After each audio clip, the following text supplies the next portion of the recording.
Wow.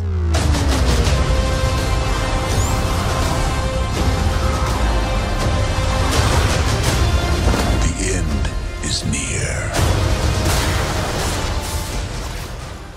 Hey guys, and welcome back to Battlefront Updates. Avengers Infinity War. Yeah, I know it has nothing to do with Battlefront or Star Wars, but what the hell. I just came out of the cinema, and well, I just had so many thoughts, both me and my friends, that I felt like I wanted to discuss this and also give you my findings in regards to the post-credit scene and such, as that's something that we wanted an answer of as soon as we got out of the cinema. But if you didn't see the title already, this video will contain spoilers for Infinity War, so if you have not seen the movie yet, please do not watch this video. Again, this video will contain full spoilers for the movie, so click away if you haven't seen it. So first of all, what did I think of the movie? I absolutely loved it because it had everything I had hoped for basically, and some more, because it contained surprises such as the ending that I really didn't expect. Was it cluttered? Sure, it was. I've seen a lot of critics say that that was one of the downsides of the movie, that it jumped so much in between different characters, different events and so on. And that's really something I expected. How do you expect to squeeze that many characters into a movie and not have it cluttered? So that was something I was already expecting before I came in and watched the movie. As always with these kind of blockbuster superhero movies, there's a lot of places where you just go, couldn't they just have done that and won the battle? Like, couldn't someone just have held down Quill and they would have gotten the gauntlet of Thanos and then won after half the movie? There's always those kind of points that makes you go, couldn't they have made that scene differently or not make it something as stupid as him hitting Thanos in the face until he wakes up and wrecks them all? There's always those kind of things that annoys me in these movies, but overall I absolutely loved it. And Thanos was such a great villain that you at some point could even sympathize with, as crazy as that sounds, because he was played so well, and it wasn't just someone who was overly evil and wanted to kill everyone. I mean, he actually had a goal, as evil as that still was, but it was to balance the universe according to him. So actually I want to start off by talking about the post-credit scene here, because that's something that we didn't understand just after we saw it, so I'd imagine that some of you might be in the same position. So the post-credit scene obviously shows Nick Fury and Maria Hill in their car chatting about where Tony Stark is and if they've heard anything about him at all. And all of a sudden a car crashes into them, and it turns out that the car is empty. At which point you realize that yeah, this post-credit scene is after Thanos snapped his fingers and everyone is dying. So Nick tells Maria to call the headquarters with code red, but she quickly dies, at which point he rushes to a bag at the back of the car with a little transmitter, and he just barely presses the button before he also dies, and the transmitter drops on the floor saying sending and then showing this kind of star icon. And that icon actually represents Captain Marvel. And if you don't know who Captain Marvel is, she is one of the strongest Avengers in the comics, and her powers include flight, enhanced strength, durability, and the ability to shoot concussive energy bursts from her hands.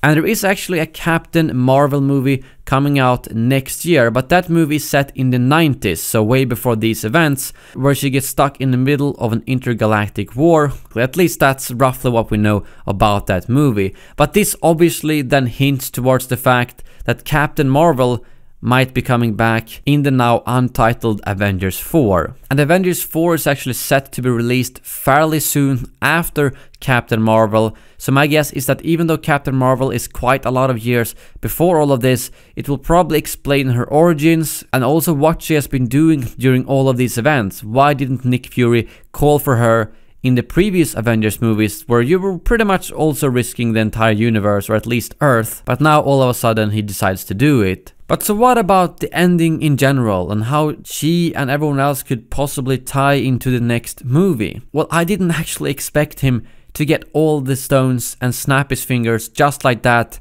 and everyone would die. It really didn't feel like it was gonna end that way. I honestly thought Thor would come in and throw his axe and cut off his arm or something similar to that.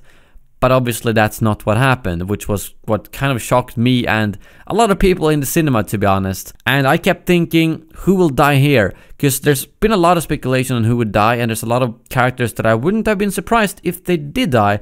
But now that was kind of the opposite. I thought Captain America would die, he didn't. I thought Iron Man would die, he didn't. And instead, characters like the Black Panther or Spider-Man dies. And pretty much all Guardians of the Galaxy except for Rocket. And that alone makes me think that I think they will be able to reverse this somehow. Although I don't like when they have those kind of mechanics, so to say, where you can just reset everything.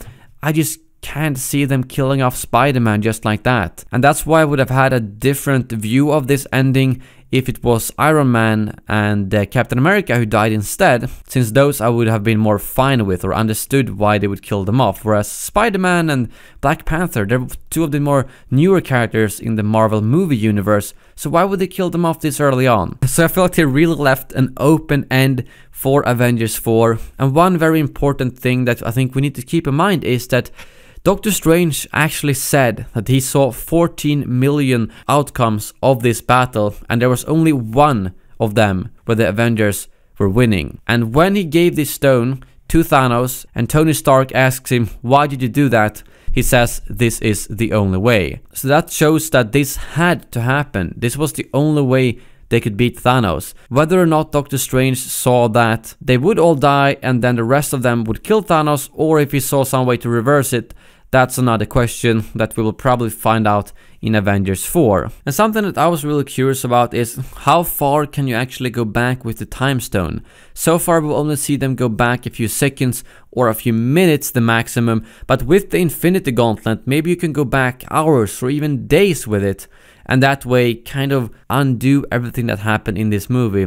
But again, I think that would really kill the joy of this movie if they were able to undo everything. But how else are they gonna get everyone back? Because they all died because of the same reason when he snapped the fingers. It's not that they can go back and save individual people, at least as far as I know. But my overall guess is that Captain Marvel will join up with the remaining Avengers to fight Thanos and beat him. And after that, we'll see if they're able to reset what happened in this movie and bring some people back, or if that's just gonna be the end of it. I am, however, very confident that with Captain Marvel and also Thor's new axe, they should be able to beat Thanos. They pretty much did beat him here, although he was able to snap his fingers in the very end and kill half the universe. And I also wanted to mention Vision here because it's a bit unclear of his fate. He does look fairly dead in the end there, but it doesn't disappear like everyone else who dies from the Infinity Gauntlet. And it did actually look like Shuri did manage to succeed with the operation on Vision, because just before she gets knocked down, it looks like she finishes off something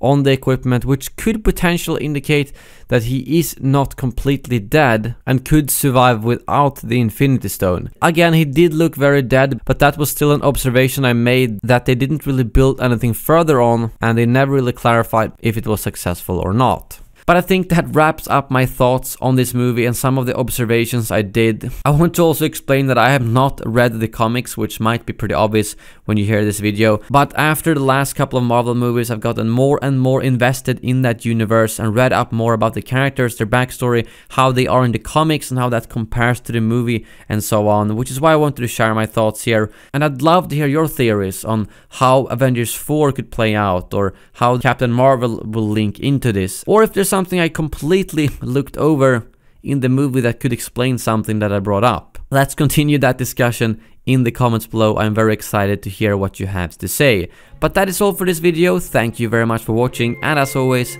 may the Force be with you.